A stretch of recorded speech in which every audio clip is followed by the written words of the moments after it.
In the 12th century, when kingdoms rose and fell like waves against stone, the lands of the East burned beneath banners of war. Cities were fortified with iron gates, deserts echoed with marching armies, and faith and ambition walked side by side across the battlefield. It was an age when men believed history was written not with ink, but with steel. Among the many warriors of that time, there lived a commander named Amir Zayd al-Rashid, a man whose name would one day be spoken with both respect and fear. Some called him a conqueror, others called him a protector, but those who knew him best said he was simply a man trying to prevent the world from destroying itself. Zayd was not born into power. His father was a scholar in the city of Harran, a quiet man who believed knowledge was stronger than swords. Zayd, however, grew up watching caravans arrive with stories of raids, sieges, and broken alliances. He learned early that wisdom alone could not protect the innocent. When he was 16, war reached his homeland. A rival lord seeking control of trade routes attacked Harran without warning. The city walls held for 3 days before they were breached. Zayd fought beside soldiers twice his age, holding a spear with trembling hands. He saw men fall, heard the cries of civilians, and felt something change within him. By the time the enemy withdrew, leaving the city wounded but standing, Zayd understood a harsh truth. Peace existed only when someone was willing to defend it. From that day, he trained relentlessly. Years passed. Zayd joined the army of Sultan Karim, a ruler known for both his ambition and his sense of justice.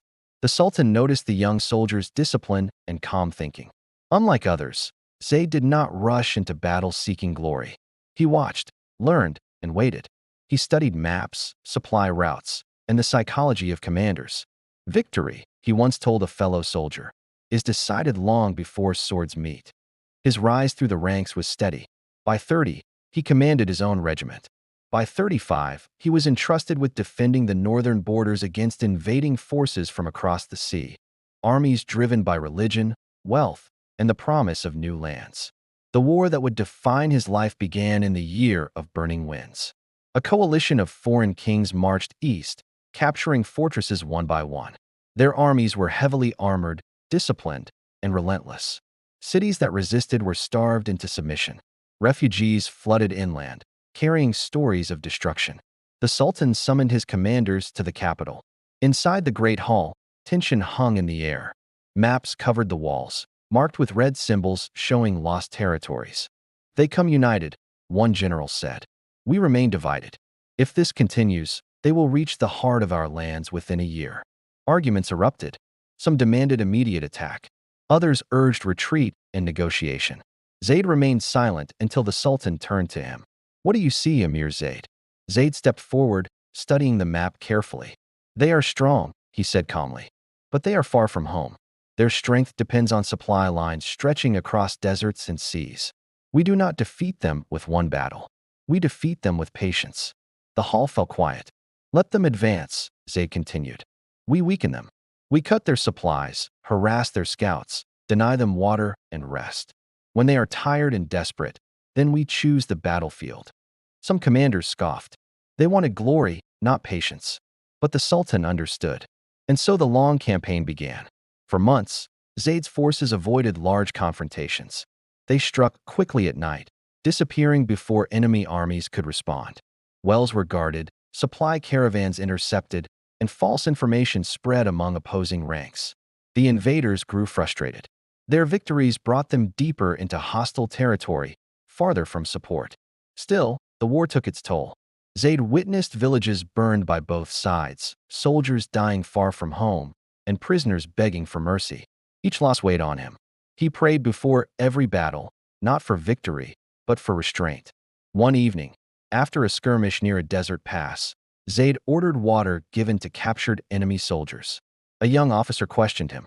"They would not show us the same kindness," the officer said. Zayd replied, "We are not fighting to become them." Word of his conduct spread. Even enemies began to respect the commander who fought fiercely but refused cruelty. The turning point came near the plains of Safra. The invading army, exhausted and low on supplies, gathered near a lake, their only reliable water source. Zayd saw his opportunity. He advised the Sultan to surround the area, cutting off escape while avoiding unnecessary bloodshed. For 2 days, both armies faced each other beneath a blazing sun. Tension stretched like a drawn bow. Soldiers waited, knowing the next clash would decide the fate of the campaign. On the third morning, dust rose on the horizon as Zayd's forces completed the encirclement. The battle began at noon. Arrows darkened the sky. War drums thundered. Cavalry charges shook the earth. Zayd rode at the center, issuing orders calmly despite the chaos. He moved reserves where lines weakened, preventing breakthroughs and maintaining pressure. But war never follows plans perfectly. A sudden enemy charge broke through the left flank, threatening to collapse the formation. Panic spread among younger soldiers. Seeing this, Zayd rode directly into the breach, rallying his men. "Stand," he shouted. "The day is ours if we do not fear it." His presence steadied them. The line held. Slowly, the enemy advance faltered under heat, thirst, and exhaustion. By sunset, their commanders realized defeat was inevitable. Instead of ordering slaughter, Zayd sent envoys offering surrender terms. Many were surprised. Some expected revenge. Instead, prisoners were treated with dignity and allowed to return home after swearing not to fight again. The victory at Safra changed everything. The invading coalition collapsed, their alliance broken by loss and distance. Cities once under threat were reclaimed without further bloodshed. The Sultan's lands were secure once more. Celebrations filled the capital. Poets praised Zayd as a hero. Soldiers sang of his leadership. Yet he refused titles of conquest. "War," he said, "is not greatness. Ending it is." Years later, when peace finally settled over the region, Zayd withdrew from court life. He returned to Harran, the city of his childhood, where his father's old house still stood. He spent his days teaching young officers strategy and ethics, insisting that strength without mercy led only to endless war. One of his students once asked him, "Amir, what is the greatest victory you ever achieved?" Zayd looked toward the horizon before answering. "The battle that never happened," he said. "The one we prevented." As time passed, stories about him grew larger than truth. Some claimed he never lost a battle. Others said enemies lowered their weapons at the sight of him. But those who truly understood his legacy knew something deeper. He had shown that leadership was not measured by how many enemies one destroyed, but by how many lives one saved while defending what was right. When Amir Zayd al-Rashid died, soldiers from many lands attended his burial, former allies and former enemies alike. His sword was placed beside him, not as a symbol of war, but as a reminder of responsibility. And long after his passing, travelers crossing the plains of Safra would tell stories of the commander who fought like a storm but ruled his heart like a scholar.